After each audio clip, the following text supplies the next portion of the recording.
Сәлеметсіздер ме достар? Бүгін сіздермен өте әдемі, өте үлпілдек, ауызға салғанда еріп кететін меренговый рулеттің рецептісімен бөлісемін. Алдымен YouTube каналға жазылып, лайк басып, қоңыраушаны басып кетуді ұмытпаңыздар, және инста парақшама тіркеліп кетулеріңізді сұраймын.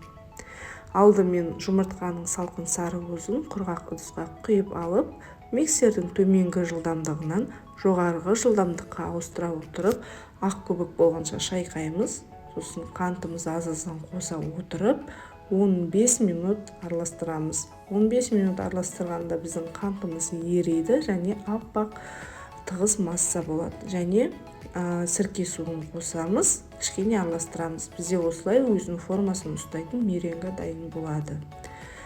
Пергамент қағазын үстіне тегістеп жайып алып, 160 градус пеште 25 минут пісіреміз. Мен үстіне миндальный мука шаштым, ол маңызды емес. Және суытуға қоямыз.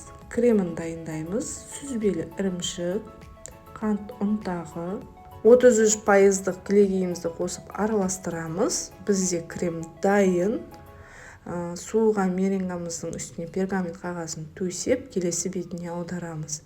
Кремімізді бір келкетіп жағып шығамыз. Ортасына кез келген жеміс түрімен әрлесеңіздер болады. Мен таңқурайды қолдандым.